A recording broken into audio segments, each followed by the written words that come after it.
So the best part is the free parking. Okay. So I work on astronomy. I don't work on planetary astronomy. It's not my field. I work with a Large Synoptic Survey Telescope group at the University of Washington. We're all catching the bus from Fremont right here. And right now I'm supposed to be working on the auxiliary telescope, which will look at reference stars and figure out atmospheric effects and help the main telescope compensate for those atmospheric effects. And I'm trying to find different correlations and stuff. And right now, I am sucking at that. And you know, when things aren't going real well, how easy it is to get diverted. You know, like when taxes were due last month, right? You know how, like, for some of you, the kitchen was really clean? Okay, well, my kitchen is still dirty, but I spent some time on Mars, so I wanted to share that with you. Well, can I talk loud enough? Okay. Yeah, that's fine. That's fine. Okay, so I want to talk about life on Mars in the past and the present and the future, the possibility of it. I was born in 1958, and into the 19th century we had telescopes. We could see Mars, but not very well, and it changed with the seasons. We saw polar caps melt and reform. We saw different shapes come about and disappear like the seasons, like stuff was growing. Into the early 60s, it was thought that it was just assumed that there was life on Mars. And then Mariner 4 went by in 1965. First shot, flyby. I looked down and saw craters, and it looked like the moon. And it was crushing for a 6-year-old. But since then, we've learned a lot more. We've landed several times, especially in the last 20 years. And I want to focus mostly on the last 20 years of this. Just to acquaint you, this is the solar system. The sizes of the objects are to scale and the distances are to scale, but the sizes and the distances aren't. Like if the sun was this big, here's the Earth, it would be one football field away. Okay, but at least you can get some idea of the order. So close in, you've got Mercury, Venus, Earth, and Mars, and then the larger planets. Jupiter is 5 times further away than the Earth. Saturn 10 times, Uranus 20 times. I'm not going to do the Uranus joke. Neptune 30 times. All right, so let's go into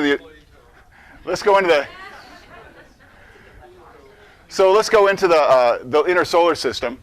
And you can see a couple things. Mars, the fourth out, it's 1.5 times further away from the sun than the Earth, which means it gets less than half of the sunlight. You may have noticed that it's not as circular in orbit as the Earth has. And that means that when it gets further away and closer, relatively speaking, than the Earth, so it has a much more varying temperature over the course of a year. The Earth, over the course of tens of thousands of years, it tilts with respect to its motion around the sun. It goes from about 22.5 degrees to about 24 degrees over tens of thousands of years. Mars doesn't have this huge moon to stabilize it, and so over the same period, it'll go from about 10 degrees to about 40 degrees. In the last few million years, it looks like it may have gone all the way to 80. So the history, the climatic history of Mars is much more complex and harder to tease out. So you get a view of it, that big gash right there is the Valles Marineris. On Earth, it would stretch from this very room to New York City. So it's a pretty large piece.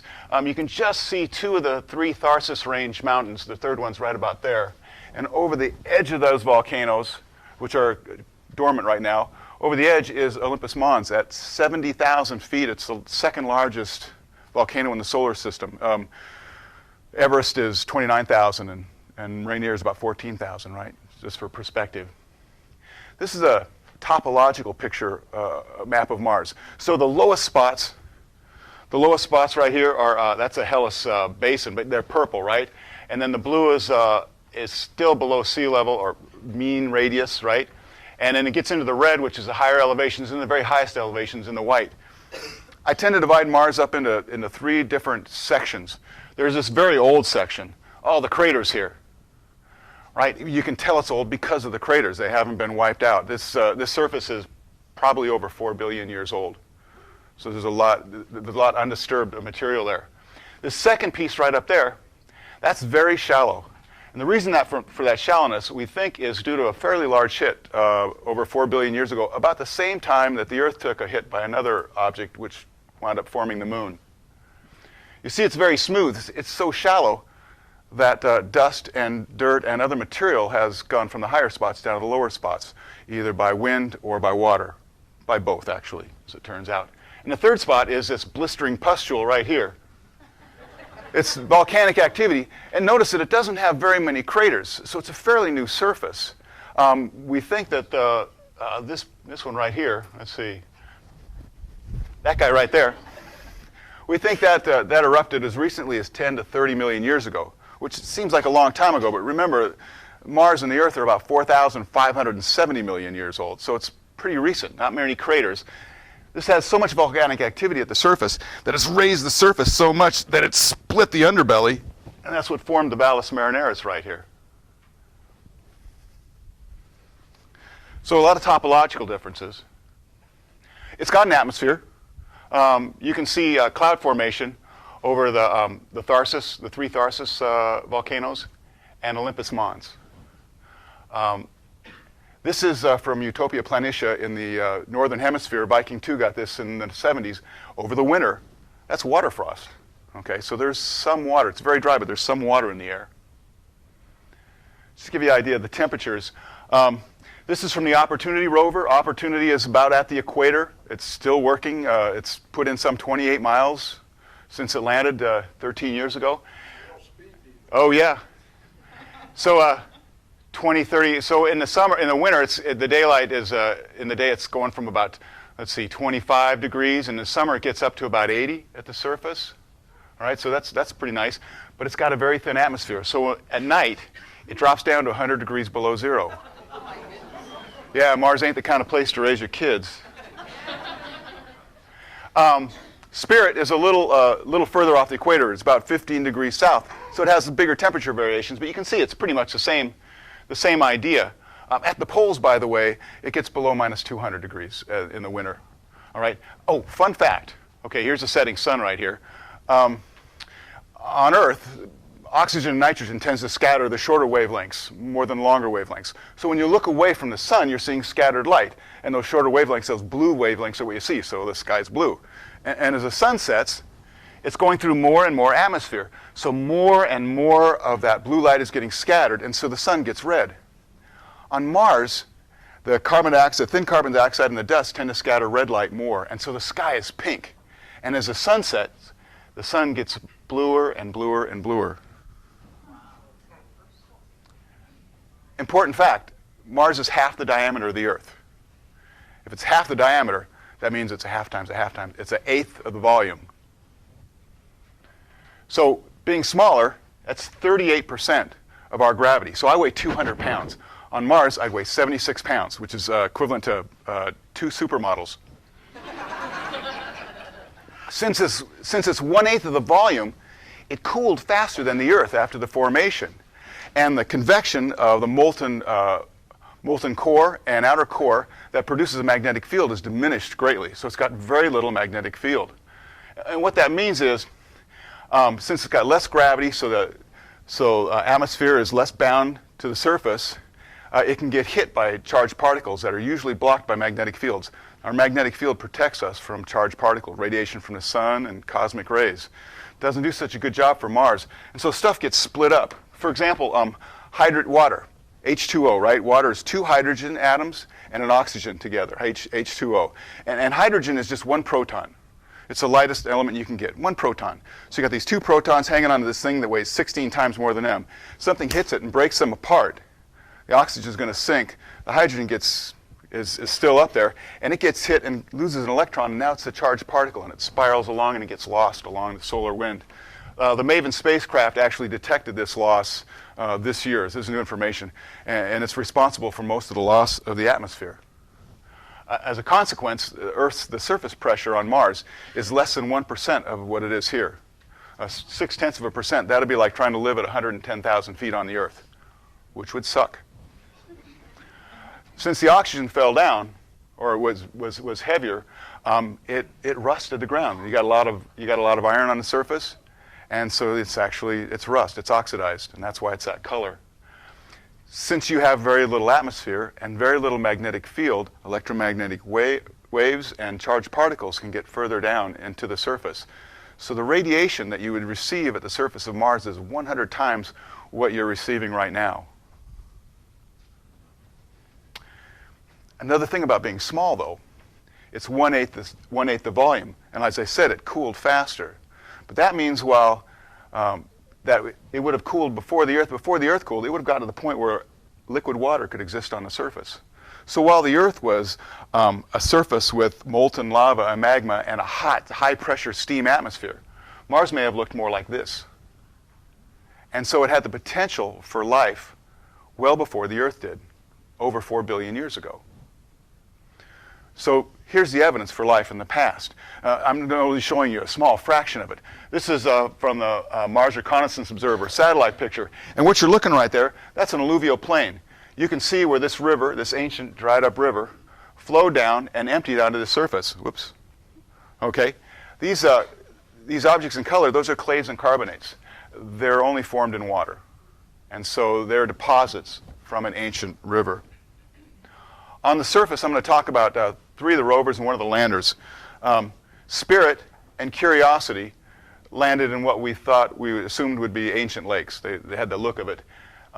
Phoenix landed up near the poles to investigate the ice. And Opportunity landed right here. And what they figured is, looking at that topology map, it looked like Opportunity was on the coastline of a large northern hemisphere ocean. So here's what Opportunity did. This is the first cool thing. They landed in this crater. They did not mean to do that. Okay? But it's a huge boon because, well, you can imagine, stuff gets layered over time, right? And so if you get into a crater, you're seeing a wall, and you're seeing exposed surface that is millions and millions of years old. So instead of having to dig, you can just look. It's like if you come around through Gorst. No, if you come around, I know. It's always better leaving than coming in. But if you come through Gorst, the northern Gorst, there's an old rock quarry, and that's raised basalt. And that's millions and millions of years. And you can look at that, and if you knew what you're looking at, you'd be looking at millions of years of history. So this is a great thing. Opportunity found just what you'd expect for what they thought they were going to see. They found, on the surface, they found chlorine, sodium, sulfur, magnesium, all the kind of salts and compounds you'd expect to see from a dried up, salty ocean or sea. And plus they found these. These are, they call them blueberries because that's the size they are. It's hematite. It's an iron compound, a hydrated iron. So it forms in water, and it's smooth because it formed in water and settled into silt. It was a salty sea.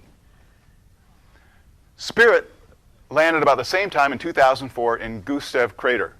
And you can see from this crater why they wanted to land there. That's where water once flowed into it. And you can see erosion of the water along the sides. All right? And they saw a lot of traces of water, but what I think is the most interesting thing happened quite by accident. One of the wheels stopped working. And so they were kind of dragging it along. And as they went through a particularly soft spot, they turned around and looked behind. And they found this. That's called Opaline Silica. And Opaline Silica on Earth is found around fumaroles and geysers and hydrothermal vents. And where you find Opaline Silica, you find life. It's the oldest life that we've seen. It's because you've got energy, you've got heat, right? You've got water and you've got minerals coming up. All the stuff you need, the nutrients you need for life. This is what it looks like at Yellowstone. Now the thing about this Opaline Silica was it had a bit of a different signature. It looked a little bit different on the outside, and taking spectra of it had a little bit different features. And they weren't able to match that until a paper came out in Nature just this last year. And they found something that matched it. And where they found it was at the El Tatio geysers in Chile. So the El Tatio geysers are in the Atacama Desert. It's one of the driest places on the planet. It's at 14,000 feet. Pretty much the top of Mount Rainier. It's dry. It's got not a lot of atmosphere. It gets a lot more radiation because there's not a lot of atmosphere up there.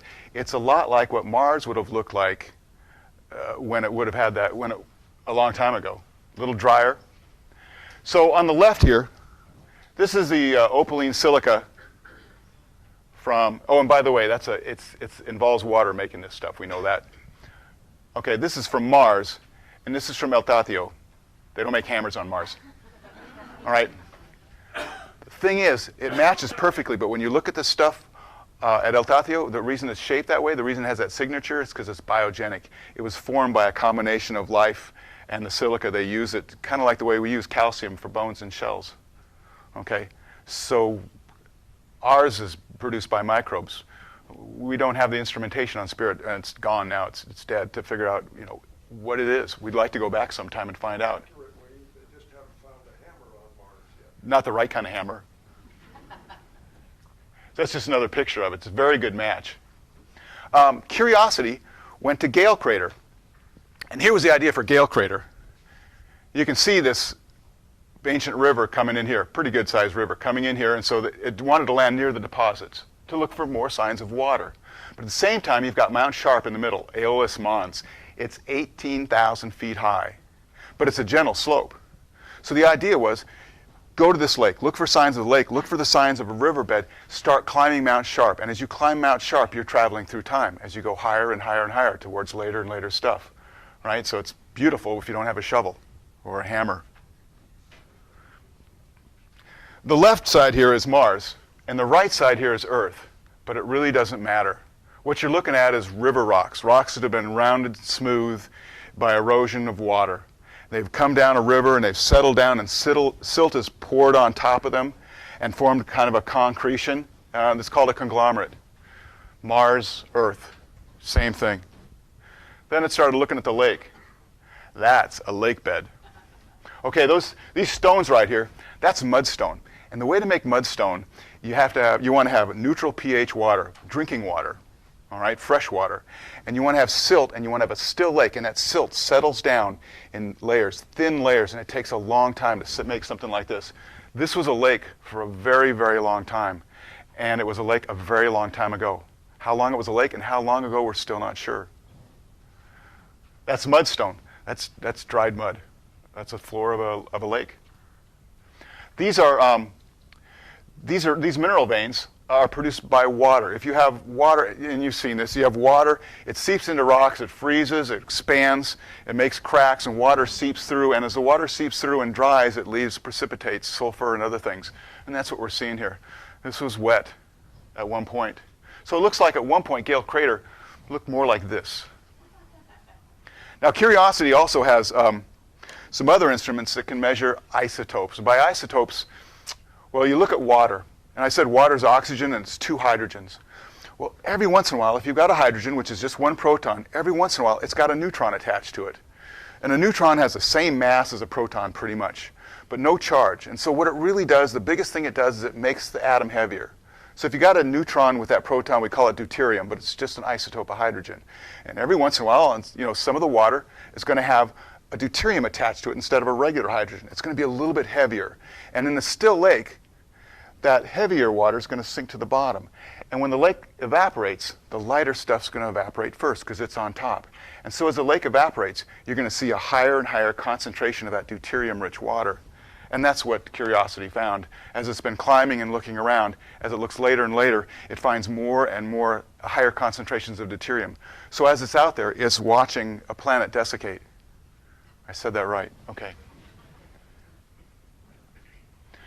The Very Large Telescope in Chile and the Keck in Mauna Kea also looked at deuterium planet-wide. And if you look, you can see the highest concentrations are right about here and right about here in here. And those correspond in the topographic map to the lowest points in what we think might have been a northern ocean, right? About the size of the Arctic Ocean. And that's what you'd expect, right? If the planet dried up, the last places would be the lowest spots. Pretty much like the way the Great Salt Lake has gone from a Great Salt Ocean to a Great Salt Lake. So at one time, it looks like it was very capable of supporting life, and it looked like Mars may have looked more like this. Not for long, it cooled faster than the Earth. These isotopic ratios don't just apply to water. We can look at different materials like the argon in the atmosphere. Curiosity can. And it seems like every body has its own characteristic fingerprint of a ratio of the regular argon, for example, to the isotope of argon. So you can look at the different isotopes and you can figure out where something came from.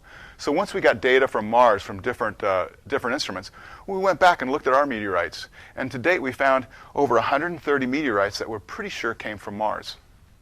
This one right here, this came from the Allen Hills area and is cleverly named the Allen Hills Meteorite. It was discussed widely in 1994. As they peer inside this rock, they find more carbonaceous materials and more hydrates, more material that was formed in water. This rock spent some time in water. By the way, it was kicked off the planet about 16 million years ago. Collision on Mars, a meteorite, knocked stuff off. It's easier to knock stuff off Mars, less gravity, right? So about 16 million years ago, it knocked off. It spent a while. It landed about 13,000 years ago in Antarctica. Okay, so it traveled for quite a while. So we know it was wet. We find polycyclic aromatic hydrocarbons in it, which is a good something to say if you want to be by yourself at a party. But what they found was the concentration of these hydrocarbons increased as they went more towards the center. Now, if it was contamination, you'd expect just the opposite, right? It should be on the surface. So there's all the materials for life are in there. When they looked at it inside, they did a microscopic study of it. They found this. Now, this is still contested. Immediately, they were proposing that it may be biological in origin. These are about 20 nanometers across. They'd be what we call Nano Bacteria, very small bacteria. But they may actually, it may be biogenic. We don't know. It's also been proposed that you could produce this chemically without life. And so we're still not sure. There's just not enough information. One other thing we learned about this, by looking at these meteorites, we looked at everything they went through, from getting smacked and knocked off the planet, spending time in space, landing really hard on the surface of the Earth. And during that time, the temperatures inside those rocks never exceeded what would be required for a microbe to survive. So this begs the question, and people are asking this, okay, maybe Mars was capable of providing life, spawning life before we were. Could it have seeded the Earth? We know there were more meteorites flying our way in the past, too. Could life have started on Mars and wound up here? So could you and I and you, Richard, perhaps we're all Martian Americans. So that's what Martians look like, maybe. So we're still trying to figure it out, and we need more ground truth to do it. This is not just idle talk. We don't know, because we don't know how common life is. So let's talk about life now. Is there life on Mars now? Oh yeah. We have 15 spacecraft that have either landed on Mars or really, really, really landed on Mars. And it's really hard to clean off DNA and microbes. So, there's life on Mars, and it's us right now, but it's sitting on top of this barren landscape with radiation that will damage anything organic, temperature extremes that are really hard to survive. Okay? It's not a habitable place on the surface. But there's more going on below the surface. This is water content, percent water of what they're seeing. This is a satellite image. Can you go back to the previous slide for a second? There's Mars 2, 3, and 6. Yeah. Do we assume that 1, 4, and 5... Didn't make it out of orbit. Didn't make it out of Earth orbit even. Yeah, well, I know that there's been a lot of the vehicles that have been sent to Mars have either gone silent or crashed or whatever. So I don't know what the success rate is, but it's... We're better than our success rate at landing and getting there is much better than every other country, but it's tough to get there. Okay, so you can see where there's water here. There's water at the poles, but these higher concentrations, that's permafrost. That's ice below the surface. There's a lot of water on Mars. No, there's not a lot of water on Mars. There's a lot of water in Mars below the surface. If we look, let's see. Oh, Utopia Planitia is right there. And for Utopia Planitia, on Utopia Planitia, we found this scallop surface. And this scallop surface, people from Antarctica and the Arctic that study that would recognize this right away. This scallop surface means it's an ice field covered by dust and dirt. All right? And underneath this ice field, this was just published this year, or last year, there is enough ice to fill Lake Superior. And this is an area that covers equivalent area about 1.5 times the size of Washington State. So there's water down there. These are at the poles. I don't know if you can see it very well. This pillowing is very common when you've got water sublimating and freezing underneath. You get kind of a pillowing effect. This is underneath the Phoenix lander. This sure looks like water ice right there. The Phoenix lander scratched the surface, and look what it found. Cocaine. No, it's water ice.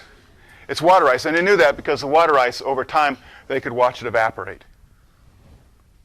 So yeah, there's water now. This is these are slope streaks, And they only see slope streaks on the sunward-facing hills at the equator during the hottest time of the summer.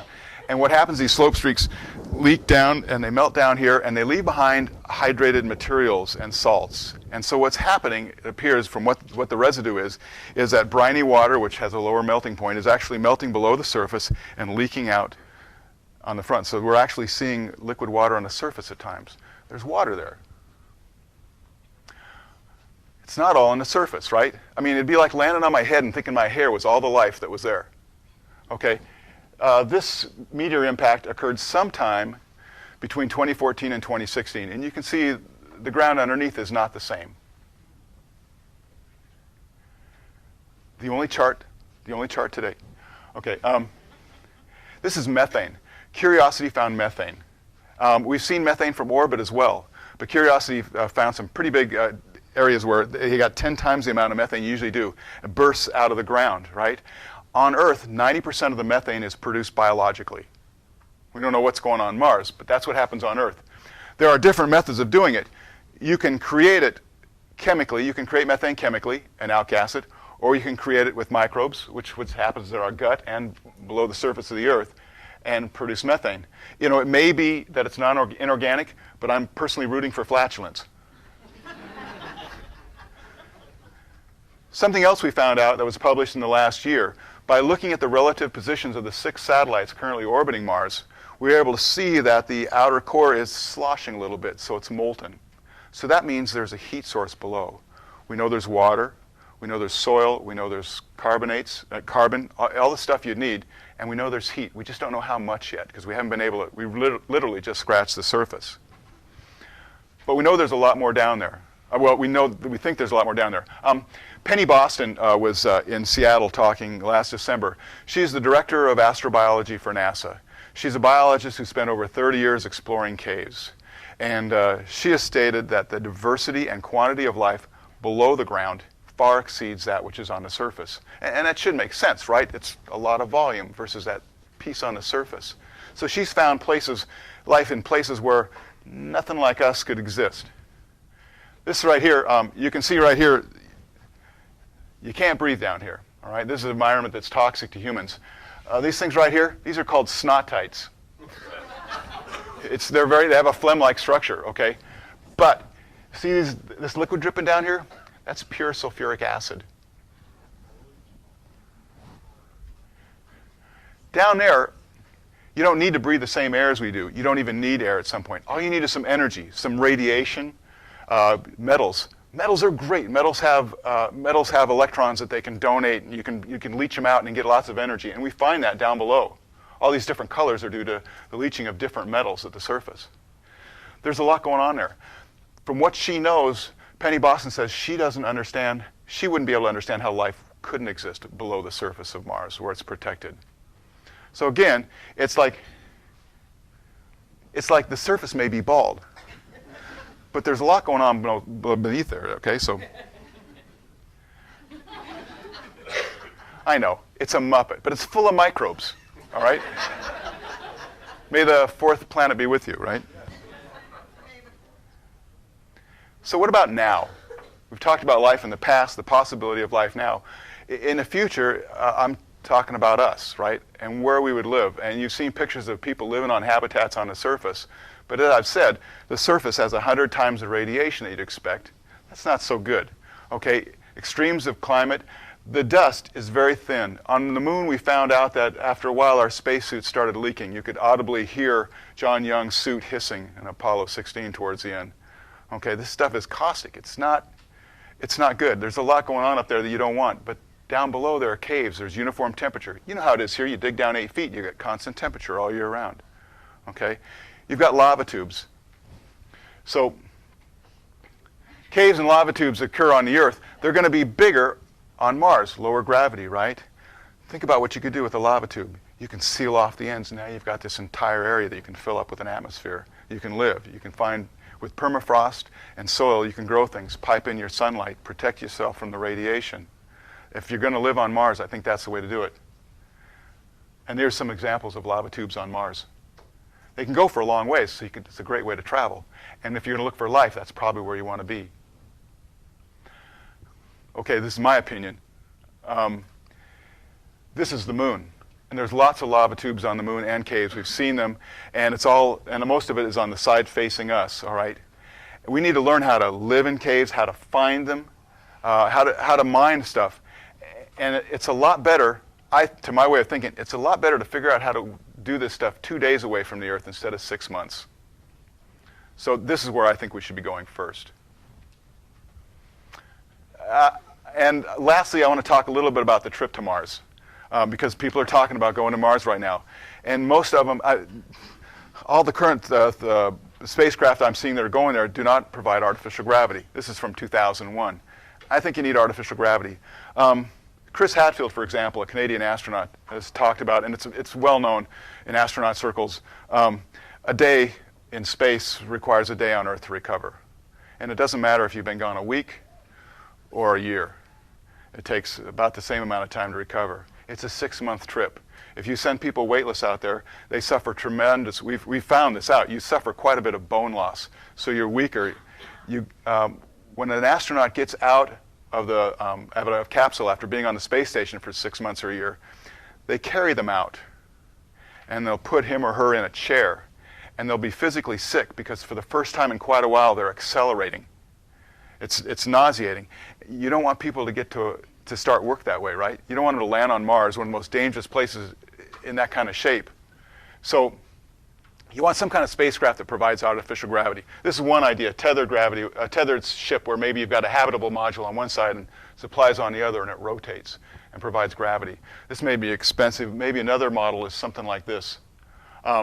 If this donut here in diameter was from like the pitcher's mound to the catcher, you could rotate that at 10 revolutions per minute. It would provide 1 gravity at the Earth's surface and about, well, for my height, about 0.8 gravities at the top. So it's not the same as our gravity, right? But we need to learn how to do that so we can arrive healthy. And better yet, you start at 1 Earth gravity. As you get close to Mars, you're reduced down to Mars gravity. So you're ready to be on Mars. And when you come back, you slowly increase. So instead of being carried out of your spacecraft, you walk off. The other issue is radiation.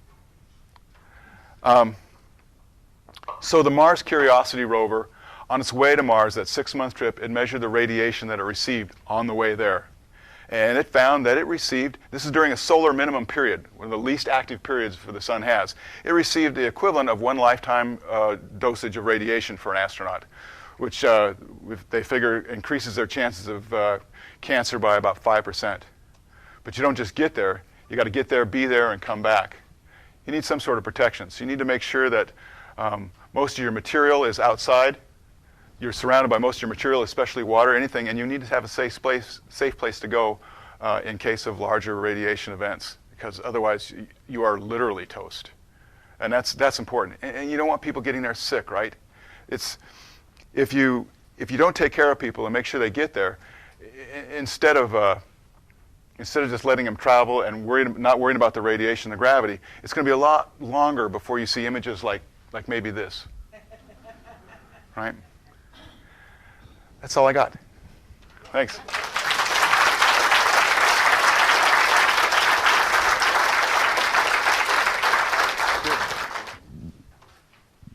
You mentioned that there was volcanic activity, was it 30 million years ago? Yeah. Was it one of the Tharsis volcanoes? Yeah, it was, let's see if I can. See, this is just like, I do this when I'm watching TV too. So let's see. So you can tell by the lack of cratering that it's fairly new. But it was this guy right here. Is there any suggestion that there might be something any closer to the surface or any activity anywhere else, or is that what we're? Not that we've seen, and some of it's just by the crater count. Looking at the craters, we have the only clock we have right now is the crater clock. Unless we're down on the ground, okay? But when we're looking from above, and what we did was we took ground truth from the moon landings. I know they were a hoax, but to make them look real, they shot them on location. In Area 51. So, but what they found was they found the ages of different materials, and so they were able to correlate that to the number of craters they see. So the more craters you see, the older it is. And so a lot of that comes from the crater clock. And much better definition. We're getting some really good definition, high definition views. But this was just a paper last year, and it looks like this guy right here. The last time it blew seems to be about sometime between 10 and 30 and 50 million years ago. Anybody? Oh. Well, just on that thermal, Okay.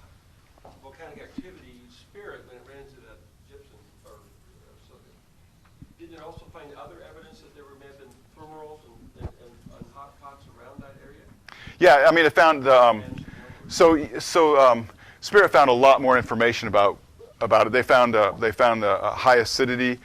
They found the other minerals that you expect from hydrated. So they didn't just find evidence of geysers. They found evidence of a previous lake too. There's a wealth of information to get into. I literally just picked the highlights. Thank you for being here in Bremerton, and we appreciate you very much. Question. Can you do something about your passion? Maybe pick this up, and do you really believe in this? Yeah. I'm trying to get enthused about it. It's so fun though. It's so fun because it's like I was supposed to give this talk, and I was thinking about recycling something. I thought, screw that, I'm going to learn something new, right? And it's like, if you're as old as me, you might remember when the new encyclopedias came in. It was just like that. So my question is on a serious note. This is being filmed by BCAT, and Sarah Wainwright is down there filming from BCAT. We've talked before about life on different planets, and we don't know when that's going to happen. I just want to be clear for everyone here tonight and the public that's watching. You said that it's probably, or it could be, in caves. Or you said moon, not Mars, the presentation tonight. Am I correct? Oh, why am I saying you should go to the moon first? Because we need to develop a lot of technology and a lot of practices to investigate and find places to live. And like I said, going 2 days to get to the moon is a lot better than going 6 months to get to Mars. You can always get rescued from the moon. You can always move stuff back. It's a lot cheaper. And when you finally go to Mars, it's going to be a lot safer. Caves and moon also? Oh yeah, and they're going to be there are lots of lava tubes on the moon, and they're even going to be bigger than on Earth or Mars because the gravity. I would weigh 33 pounds on the moon, so there's even less gravity. It's a good spot. I'm sorry. Dr. Bob. Yes. So question, as you know, we're the Earth. We have a lot of global warming, and the glaciers are melting. So, do you see an opposite effect that's happening in Mars, where Mars is? I'm just trying to see if other planets are going through a global warming. Oh, are there? So yes, other planets are going through different phases, and the stuff I've read is a while ago on this. But as I recall, it appears that Venus may be moving into a cooling phase relative to Venus, 850 degrees at the surface. Okay, it actually rains lead on Venus. And Mars may be going into a warming phase, not our kind of warming phase, but it might be getting warmer. And sorry,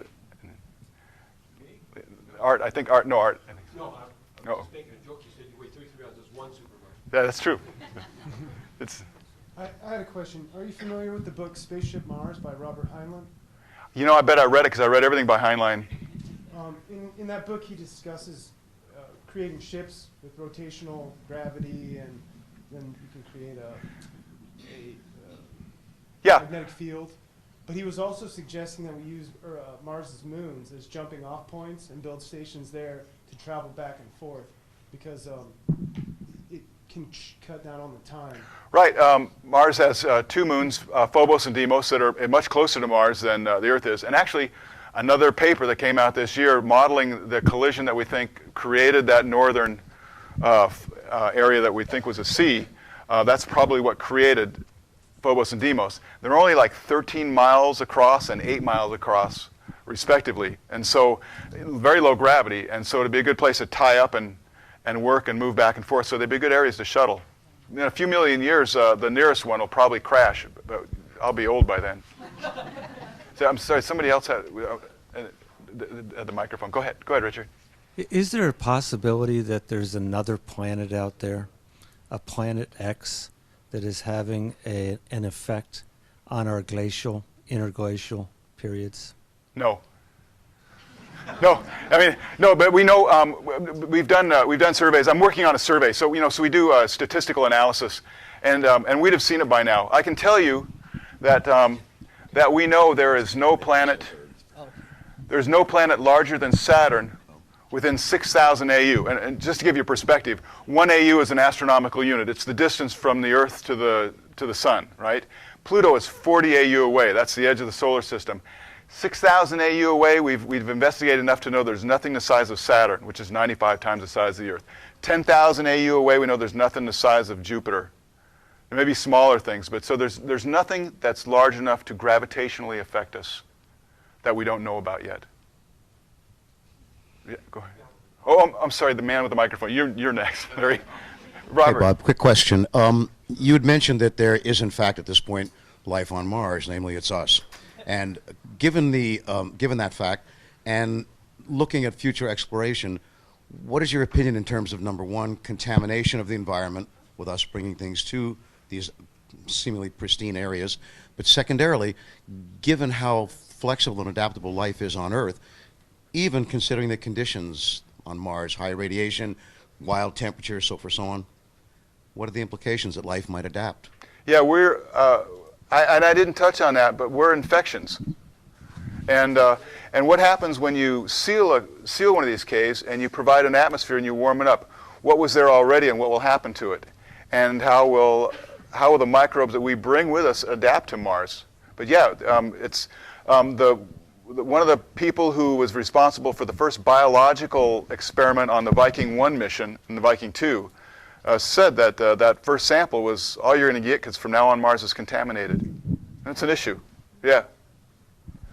Larry, go ahead. Another reference, I want to preface to my question. Are you familiar with the Red Mars, Green Mars, Blue Mars book? Kim Stanley Robinson. I haven't read them, but yeah. Yeah, inside that, it was all about terraforming Mars over 1,000 plus years, and a lot of the social, economic, and cultural issues are actually built into it. But what was really interesting in there is they listed several things, all the way from reigniting underwater glaciers to warming up the surface with lenses out in space, orbit Mars, and magnifying the sun and stuff.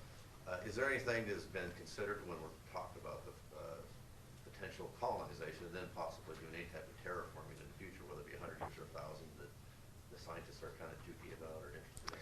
You know, I just want to go and live in a cave. Because, I'm kind of shy. But I mean, we can talk about terraforming. It's on a large scale, and you could release that water and the oxygen, and you could use microbes. You could create microbes to do it, right? And you'd have an atmosphere for millions of years. It would dissipate after some millions of years because we don't have the technology to retain it, right? It would dissipate just like the rest of it, but we could release more of it. Yeah, so we could mine it just like we mine other non-renewable resources. But we could do that if we want. And a millions of years, it'd give us plenty of time to think about something else. Go ahead. Yeah, you've mentioned subsurface and the surface. You didn't say much about the atmosphere. Do you know the composition, the density? We heard early on about big dust storms on Mars. So the atmosphere is less than 1% of the Earth atmosphere, right? It's so small, and it's 95% carbon dioxide, which is what we think the Earth was before life infected it. Okay. When the poles melt, the atmospheric pressure is so low that in spring, when the northern pole will melt, that melting atmosphere is so much compared to the rest of the atmosphere that it produces global dust storms that will go from one pole to the other. So it's a pretty harsh environment. And I don't want to restrict us to the chemistry we know of carbons, but the kind of radiation that you're hitting down there, that breaks, that breaks up those bonds. And so the atmosphere is it'd be tough. I'm not saying it's impossible because I don't know that much. None of us do, but I'd say it's a tough sell right now. Yes, ma'am.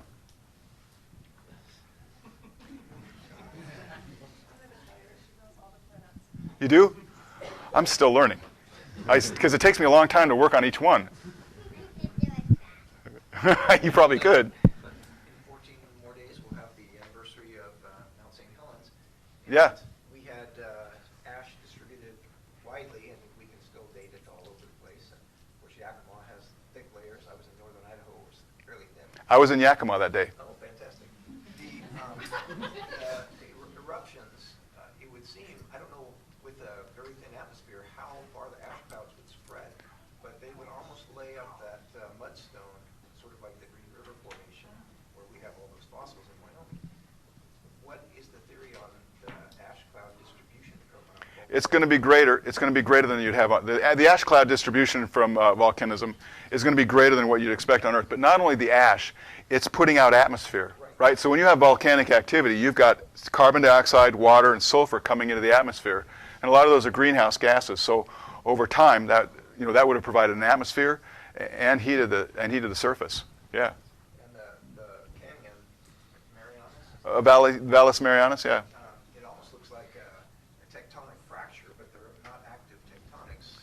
So that's the expansion of that whole area just lifted up, like I said, like a blistering pustule, okay, which is Latin, and it actually cleaved that, just ripped at the soft underbelly and tore it open, and then subsequently you had water erosion. So some of these flows that we see, a scientist has to look at the flows and look at the Reynolds number, for example, different information, and figure out if that's water or lava. But a lot of it's water, yeah. Oh, I thought I'd warn you out, yeah. What would be like explicit goals of the rovers? Like, it seems sort of like knowledge for knowledge's sake, which is great, but I'm curious how they're selling it to the government. So the goals of the Spirit and Opportunity were to find evidence of water, were to find ground truth and evidence of water, and now it just seems we take it for granted because of what they did, but they laid the groundwork. I'm just curious your opinion. If you think that private companies are the future of space travel, that NASA's being too private, I do actually. I think it's the role of the government to get people over the hump. I think it's NASA's. It's our purview to explore, because that's not commercial. But I think also what NASA has done is get commercial to the point where it can actually start making money. And when we start making money, we do more things, and more people are going to be involved in space. And you've seen, once you've gotten more people involved in space, we've got a plethora, a multitude of different spacecraft we're using, and different ideas. I worked on shuttle main engines, I worked on a space station, I worked on expendable boosters, and we were all under contract to NASA, and we built what they wanted instead of what we thought was best. Now, a lot of time NASA builds great stuff, right? But it hinders creativity, and private companies have that. And so mining and things like that, I'm looking forward to seeing what commercialism can do. Yes, sir. You mentioned the plausibility that life came from Mars, and I've heard that many times before, but what makes it more of a priority we want to find proof that happened over the chance that life just did that on its own on Earth? So we're wondering, how often does life happen? How common is it, right? And so we want to know, and are there other ways of getting it besides just spontaneous emission? Is there seeding happening? We know so little about life because we have this one example. In 1990, there were no other planets around any other stars. We knew they were there, but we didn't have any proof. Life is the same way. We have this one example of life on this one planet among 200 billion stars in a galaxy, which is one of 200 billion galaxies that we know of, right? And so life's got to be around there, billions of years, but we just have no idea. So we want to know, first, was life created spontaneously on Mars? Was it created here? Where did life start? Can it start in two different places at once? That's the goal. I don't know. I mean, we make money and we eat and when we go to parties and stuff, but I want to know where we came from. I think it might have been Bill Nye, don't quote me, but said something recently about it not being as important to look for our next planet as it is to protect and save the one that we're on. And I just wanted to hear your thoughts on that. Are those ideas mutually exclusive? No. What about in certain governments? When you invest, right, you put you save your money. You don't put it all in one thing. You spread it around, diversify. You increase your chances, right? We need to take care of where we live, but also, we should be other places, and it's going to take time, and it seems far-fetched now, but the more you spread, I mean, the safer you are. Stuff's going to happen here. You know, in the extreme, in a billion years, plate tectonics will stop, the oceans will be boiling because the sun will be hotter, and we'll really need to reload. We won't be around here in a billion years, but if we spread around, we can spread the message of life. And I think that's kind of neat. How do they determine if a meteorite is from Mars and or Venus or Jupiter or any Yeah, other and we've gotten better at that. And it's all isotopic relations. All these, you know, different elements. For every element, it's got a certain number of neutrons with those protons. The protons make that element. It's got different neutrons with it, and that makes the isotope. And the ratio of isotopes of different materials, it turns out to be like a fingerprint. So we know, we have meteorites we know are from Vesta, one of the asteroids, because we've gotten a spectra from it, and so we can look at different objects in the solar system and get their isotopic compositions, and then we can sort the meteorites that came from them. Mostly they come in, right, because the sun's the big attractor. But it's that fingerprint with the isotopes that allow us to do that. They haven't found any fragments or particles from Earth on Mars or anywhere else, have they? No, but you know, imagine we've put 3 scooters on Mars. You know, I mean, that'd be like putting 3 terrible golf carts on Earth. And you know, and trying to find meteorites. And in my lifetime, I've never walked across a meteorite, right? And there's certain places where they're more. We've actually found Spirit and Curiosity has found 1 or more meteorites, metal meteorites, just sitting in the sand. But it's pretty hard to find. You know, so you living here, it's a lot easier to find them. But yeah, stuff would have gone out too. I think it's more likely stuff comes in towards the sun, but stuff would there could be seeding back and forth. Speaking of seeding, why are comets the big talk with potential seeding? Why are they more important? Oh, why do we talk about comets? Instead of asteroids? Because comets, the main asteroid belt is between Mars and Jupiter, and those are closer to the sun, and we know they have water now, but they're going to have less water than stuff that formed further out. Comets are pretty much dirty ice balls, and we find amino acids and all kinds of stuff on them. We're not sure right now, but at one time it was thought that maybe all of our oceans were seeded by comets, and maybe most of our carbon. Now we're not. It's not so clear. More recent information. But comets bring in a lot of water, and we'd like to examine comets more because they're primordial. They were created in the freezer, and they're still in the freezer, right? They're far from the sun, and so they haven't been modified much, and so we can learn more about the early solar system from them. All right, well, let's give Bob a big hand and sure.